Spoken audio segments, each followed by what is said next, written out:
everyone. Welcome to another episode of Caucasus Talks. Today, we have a very interesting topic. We will be looking at one of the smallest communities in the South Caucasus, the Udis, the Udi people. We will be exploring their connection with the Caucasian Albanian history and identity. We will be looking at how Udis view themselves and how Udi communities face numerous challenges in the region to preserve their culture and their identity. And we will be having this discussion today with Alexander Kavtaradze. He was born in Tbilisi and he is of part Georgian and Udi descent. He studied history for his bachelor's and then he studied political anthropology for his master's, concentrating in his bachelor's on Caucasian Albanian history and ancient Greek history. He is now a PhD researcher at Ilia State University, and he is currently writing on the Udis of Georgia and Azerbaijan. Thank you very much for accepting our invitation. I will now hand over to my colleague Katie, who will be conducting this discussion with Alexander. Thank you very much for this introduction, Leon, and welcome, Alexander, to our podcast. And thank you very much for being with us today. My first question will be about your personal motivation. So what was your motivation for starting this research, and why were you interested in this topic? And when did you start your research? Thank you very much, Leon and Katie, for this possibility. Well, to answer the question, it is quite simple in a way because I am of part Udi descent myself through my maternal grandmother, Georgian Udis. Her parents, rather, came to Georgia in the beginning of 20th century. Around 1922 from Azerbaijan, and since then they've been living in Georgia. So that was my connection. That's my connection with the Udi community. And as I was growing up, I could always hear some stories from my grandmother, and she used to speak in Udi and talk in Udi with other Udis, her sisters and other family members. So I could always hear that strange language. Back then for me it was a strange language, a different language. But as I grew up, my interest grew in this culture and in these people and in the history of Udis. So that's how I got interested in the topic. Alexander, as we know, Udis are present in Armenia, Azerbaijan, and Georgia. Can you tell us about similarities and differences between these groups? I mean, in terms of language or ethnic or religious, how they differ in identity between these countries? Yes, thank you for that question. It is quite interesting because there are definitely some differences and some similarities, obviously. Well, as you mentioned, Udis live mostly in Azerbaijan, Georgia, and Armenia, but actually, interestingly enough, due to migration, at least what we know so far is that Udi population, there is a growing Udi population in Russia also, and there are more Udis at this point in Russia than in native Azerbaijan, for example, or anywhere else. Obviously, the main sort of communities that live closer to each other or live in certain places together are concentrated in Azerbaijan, Georgia, and Armenia. The similarities are obviously the language itself, the Udi language.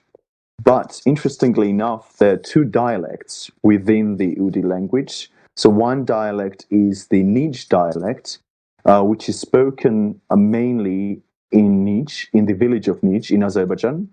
Another dialect is called Oruz dialect, or sometimes Vartashen dialect, because that's the name of the place, another place in Azerbaijan. Now the town of Oruz used to be the village of Vartashen. As for the name of what is now called Oruz, the town of Orus. Historically, it's been called Vartashen. Used to be a village. Now it's a town or city, and it was renamed during the conflict of Nagorno-Karabakh from Vartashen to Orus. And obviously, it has a political dimension, as the name itself is connected to Orus tribes, Turkish tribes, that started arriving in that region in 11th century.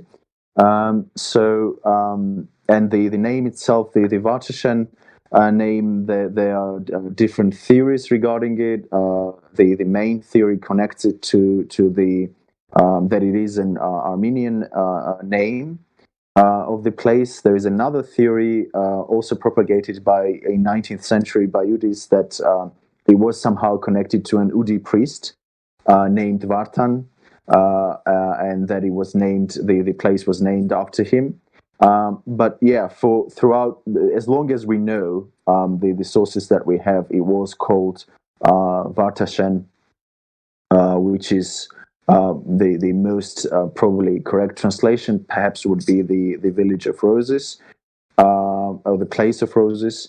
But yeah, as I mentioned, it was renamed and is now called Orus, and has the status of the town or city. And that's the dialect that also Georgian Udis speak, and mostly also Armenian Udis. At least those who are able to speak Udi language, because that's another difference, basically, between the communities that, for example, in Georgia and also in Armenia, the younger generations are no longer able to speak Udi fluently. There are some exceptions, but it's a huge challenge and a huge problem in these Udi communities that younger generations are no longer able to do it, most of them at least, with some exceptions, as opposed to Azerbaijan, where Udi is obviously spoken, both in households and in those settlements in general, in two major settlements. One is Nij, as I mentioned, which is almost entirely Udi village. Another one is the town of Orus, where only 16 Udi families were left in 2019. The last time I was there were only 16 Udi families left there. So ethnically, obviously, there is also that dimension where, for example, in Georgian and Armenian Udis are mostly now sort of basically come from mixed families. So, for example, Georgian Udi families or Armenian Udi families, as opposed to Azerbaijan Udis, where they would be ethnically just Udi, mainly Udi, because they mainly intermarry between each other in Azerbaijan, which is not the case in Georgia and Armenia, for example. And I know Georgian case better than the Armenian case, but it's mostly similar. So those are some of the differences and some of the similarities in this regard. You said that in Azerbaijan families are more homogeneous, right? Is this because of religion, or are there other reasons for this? Yes, actually, the main reason would be the religion. As in Azerbaijan, the Udi identity is tied to both religion and language, which means that nowadays Udis normally don't intermarry with the dominant sort of population of Azerbaijan, but rather intermarry. So there are lots of, for example, mixed families like Oghuz and Nij Udis intermarry occasionally. But in Georgia, for example, they don't have that restriction, as it were, because religiously they are the same as the dominant sort of culture, as the dominant population around them. So the only difference in that regard, when it comes to the identity, is their language in Georgian case. But in Azerbaijan, that's correct. That would be both religion and language. So usually they would not intermarry outside the community. What about nation-state affiliation about Udis? Do they feel more affiliated with one nation-state more than another? Yes, so there is I would say, quite a simple answer to this. The Udi communities mostly are affiliated with whatever country they live in, especially when we're talking about South Caucasus, right? So in Azerbaijan, the Udi community is entirely affiliated with the Azerbaijan, with the Azerbaijani nation state, with the country of Azerbaijan. In Georgia, definitely affiliated or they affiliate themselves with Georgia, and in Armenia, that would be the same. But yeah, so that would be mainly. But there are obviously those who have migrated, as I said, or gone to other countries, so Russia, Ukraine, and so on. And in that case, obviously, they would be affiliated with the respective countries that they come from, and mainly that would be Azerbaijan. The historical relationship between modern-day Udis and Caucasian Albania. Do Udis identify with this historical name? And what is the trajectory of identification before and since this name? Yes, so historically, the region settled by Udis, often referred to as Utik, was actually the neighboring region of what we now refer to as Nagorno-Karabakh area. But Udis most likely lived on both sides of River Mtkvari or Kura in modern-day Azerbaijan. And they were one of the largest tribes or living within the kingdom of Caucasian Albania. So there were numerous tribes, according to different sources, that comprised this nation or this kingdom, this country of Caucasian Albania. But there were four large tribes, and one of them were Udis. But historically, their region actually would often change hands. So, for example, starting from 2nd century BC, especially to the 4th century AD, there was a significant Armenian political and cultural influence on that region, on that province rather, where Udis lived mostly. But then starting towards the end of 4th century, with the help of Iranians, that province comes under the Caucasian Albanian jurisdiction.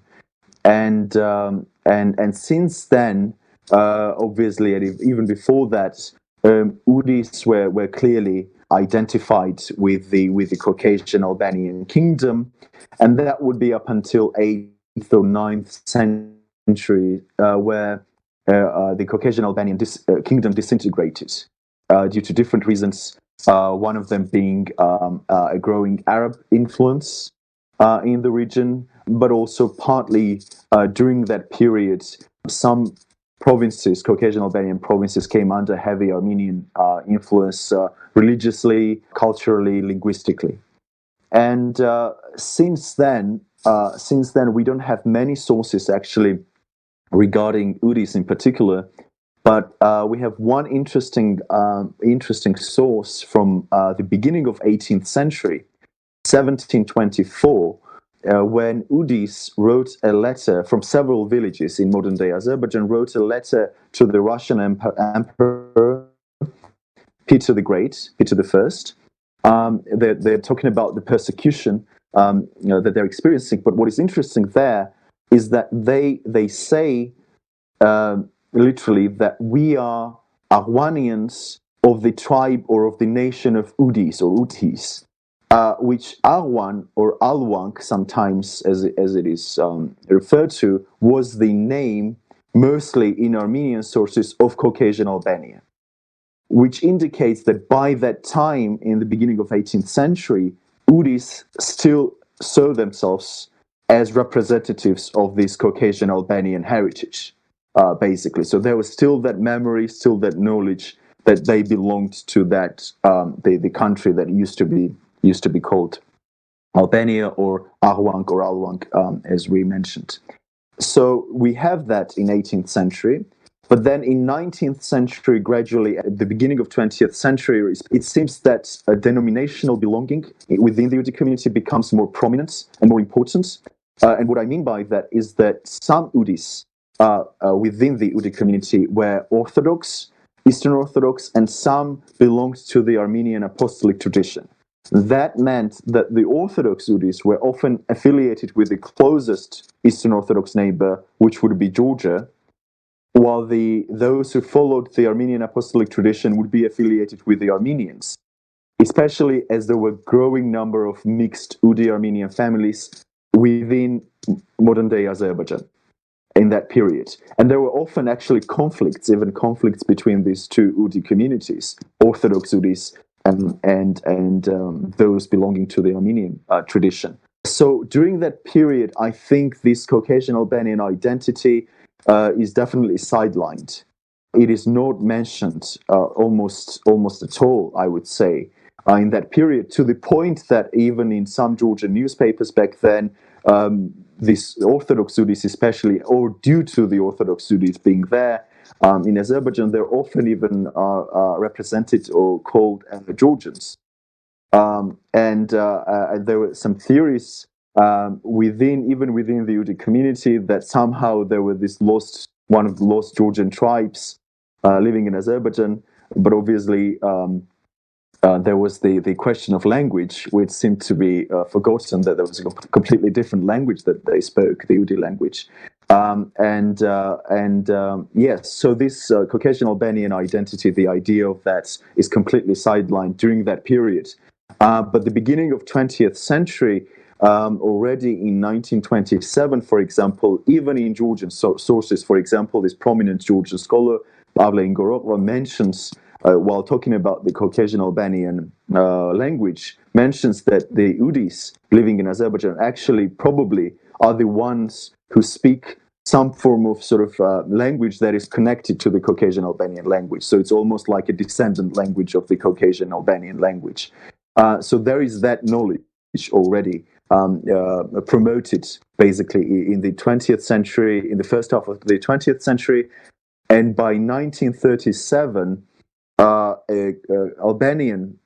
Albanian alphabet is rediscovered in ancient Armenian or old Armenian manuscripts by Professor Ilya Abuladze, a Georgian linguist of that time. And then again, it is by Georgian scholars, the languages are connected again, almost finally, to this Caucasian Albanian language, and Udi languages are connected, especially also by Professor Akakishanidze back then, and he claims that, yes, definitely the modern-day Udi language is directly connected to the Caucasian Albanian language, which would mean that the Udi identity is connected to this Caucasian Albanian heritage. And I think that's when, especially afterwards and towards the end of 20th century, after the breakup of the Soviet Union, again, this idea of this Caucasian Albanian heritage emerges or re-emerges again, and it definitely becomes connected to the community of Udis. Thank you, Alexander, for this historical overview. It was very interesting. There are plenty of politicization of the historical relationship between the Udis and Caucasian Albania. How this affect Udi communities in South Caucasus right now? What can you say about this? Yes, that's another interesting topic, especially in recent years, and especially after the breakup of the Soviet Union. This issue has become quite politicized, and because it is connected mainly to the issue of Nagorno-Karabakh also, so there were politicization from different sides, but not only from Armenia and Azerbaijan, but also actually within Georgian context also. So there are basically two dimensions to this. Georgian and Armenian public discourse mainly dismisses Caucasian Albanian heritage entirely, almost entirely, while the Azerbaijan public or political discourse actually underlines the Caucasian Albanian heritage of the region, obviously, especially in Nagorno-Karabakh, as it is it is quite an important issue politically. So if we focus on the issue of Nagorno-Karabakh, also you definitely will see these two different attitudes. If we talk about Armenia and Azerbaijan, Armenian discourse would be public discourse would be to almost entirely dismiss the Albanian heritage in Nagorno-Karabakh, and the Azerbaijani side. From the Azerbaijani side, that would be that the Albanian heritage is clear and present in Nagorno-Karabakh. Hence, the historical connection between the modern day Azerbaijani state with the region of Nagorno-Karabakh, as Azerbaijan is viewed or presented as the legitimate political representation or representative of Caucasian Albanian heritage. And it is rather unfortunate from the academic standpoint that this issue becomes so politicized, because it doesn't usually leave the middle ground, right? In Nagorno-Karabakh's case, for example, you have some places which have this shared heritage, basically, Armenian and Albanian heritage. For example, we could mention the monastery of Amaras, located in Khojevand district, which is an interesting case because from Armenian point of view, it is a very important place because it is connected to Mesrop Mashtots, the inventor of Armenian alphabet, because according to one story, that's where he first founded a school where this alphabet, the Armenian alphabet, was first used. But from the Caucasian Albanian standpoint, and that sort of from the standpoint of the heritage of Caucasian Albania, actually the Amaras monastery is the place where the first head of the Caucasian Albanian church is buried. His name was Saint Grigoris, and he was the grandson of Gregory the Illuminator. So he was according to the historical sources that we have, the first head of the Albanian church, and he was buried actually there in Amaras monastery, which was interestingly enough also restored by the Caucasian Albanian king in 5th century, who was called Vachagan, or commonly referred to now as Vachagan the Pious. So that there is that shared heritage. Even in that, if we take that example, even in one place, and we can talk about many other places there that have this common sort of shared cultural or historical links. As for the another example in Nagorno-Karabakh of the shared heritage, I mentioned the Amaras monastery. But there is another place also. There's the monastery of Elisha, the apostle, or Saint Elisha, actually, who was the enlightener of Caucasian Albanians in the 1st century, or the person who preached Christianity in these territories that are referred to as Caucasian Albania. The church there, the first chapel, perhaps. Was built sometime around 5th century, and later on it was expanded and restored over time. But what is also interesting from the Caucasian Albanian heritage is that the King Vachagan the Pious, Vachagan III, that I mentioned in connection with the Amaras monastery, was actually buried there. And supposedly there is a tomb of Vachagan the Pious in this monastery, but unfortunately, due to politicization, these stories are sidelined, and usually, what the discourse that we have and the narratives that we have, normally in this case, would have to exclude one or the other heritage. And that's, I think, from academic standpoint point of view, is exceptionally problematic. What are the main social and cultural concerns of Udis today? Can you share your thoughts about this? Yes, absolutely. So again, because we have several different communities, as it were, in the region, Udi communities, there are different challenges usually. For example, if we talk about the town of Aarhus that I mentioned, that used to be called Vatchen previously, there we have a serious challenge when it comes to demographics, right? Because, as I mentioned, for example, I visited twice in the last few years. My first visit was in 2018, and there were 17 Udi families living there. And the next year, when I went back, there were 16 families. So during that year, one family left for Russia, for example. There is a dwindling Udi community in Aarhus, and there is a that's the serious challenge that the community there faces. As for example, the village of Zinobiani, which is the Udi village in Georgia, in eastern Georgia, that was established in the beginning of 20th century. The problem there is that, again, I mentioned this briefly, is the language, the problem of language. So the younger generation, the Udis, in the younger generation, the new generation, most of them no longer use the Udi language as the means of communication, right? Because there are many mixed families, Udi Georgian families, and usually Georgian is spoken in the households. And this becomes a huge problem for the community because, especially because in Georgia, that's the language, the Udi language is the main basically instrument for the Udis to underline their separate identity, because they're similar in most of the other ways with the surrounding dominant sort of Georgian population, right? Religiously, they're Christian, culturally, they're very close. So that becomes the only difference, mainly, usually, the language. So that is, I would say, the most serious challenge to the community in Georgia, as well as in Armenia, actually. That's a very similar problem. There's a very similar problem in Armenia, where the younger generations are no longer able to speak Udi.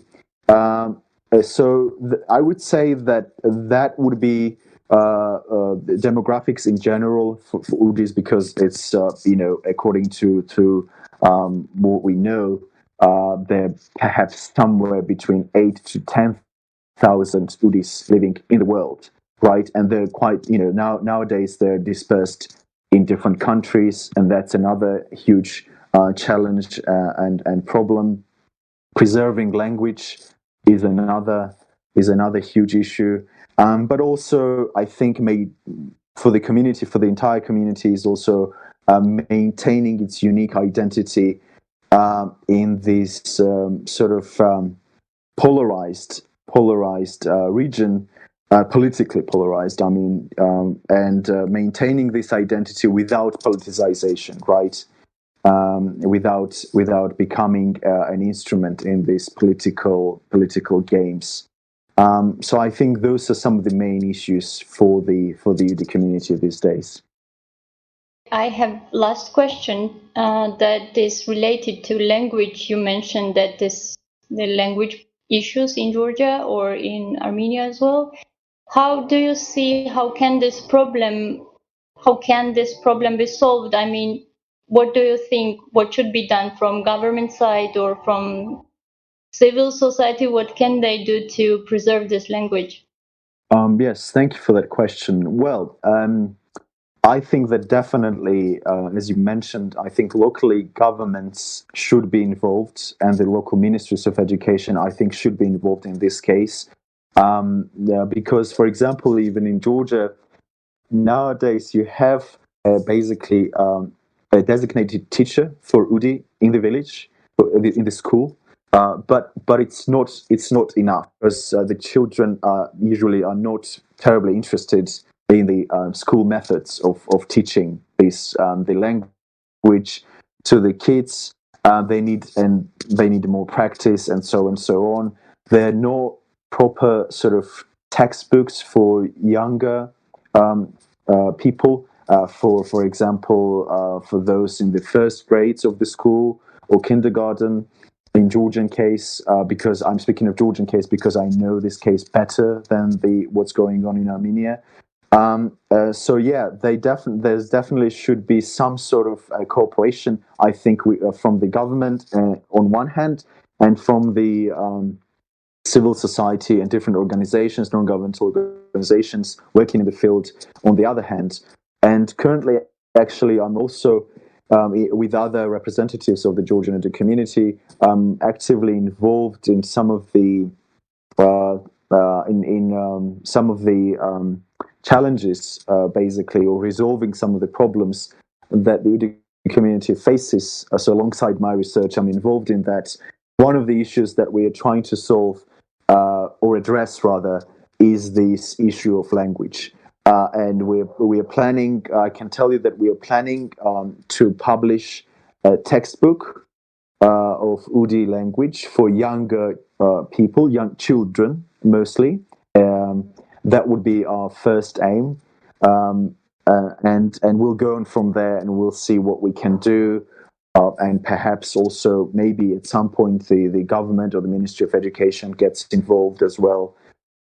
That would be a great help, actually. So that's what I think about this issue. Alexander, I received very interesting information today, and thank you for being with us. Follow our podcasts and channels on YouTube. Thank you very much for this possibility. It was great to talk to you and very interesting. And yes, that was fantastic. Thank you very much. Thank you.